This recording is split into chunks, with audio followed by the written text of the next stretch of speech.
నమస్కారం. నేను ఆర్ చంద్రమౌళీశ్వరన్, చెన్నైలోని డ్లాగ్ టెక్నాలజీస్ నుండి వచ్చాను.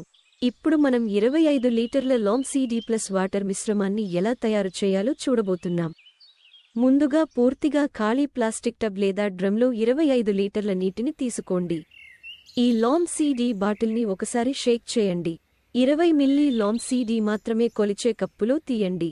20 మిల్లీమీటర్లు మాత్రమే తీసుకోండి. 20 మిల్లీలీలు మాత్రమే తీసుకోండి. 25 లీటర్ల నీటికి ఎక్కువ తీసుకోకండి. ఈ 20 మిల్లీ లాంకాద్ 25 లీటర్ల నీటితో కలపండి. లాంసీడీ బాటిల్ క్యాప్ను మూసివేయండి. సీసా మరియు కొలిచే కప్పును దూరంగా ఉంచండి, ఎందుకంటే సీసా లేదా కొలిచే కప్పు లోపల నీరు తాకకూడదు. టబ్లోని 25 లీటర్ల నీటిని చేతితో 3 సార్లు మాత్రమే కలపండి. 3 సార్లు కంటే ఎక్కువ కలపవద్దు. నేను ఎలా చేస్తున్నానో చూడండి. 1, 2, 3 అంతే. ఇప్పుడు 25 లీటర్ల లాంసీడీ వాటర్ మిశ్రమం సిద్ధంగా ఉంది. ఈ 25 లీటర్ల మిశ్రమాన్ని స్ప్రే ట్యాంకుల్లోకి తీసుకుని సుమారు 11,000 చదరపు రుసుము లేదా పావు ఎకరంలో పంటలపై పిచికారీ చేయండి, లేదా ఈ 25 లీటర్లను చెట్ల వేర్ల వద్ద పోయాలి.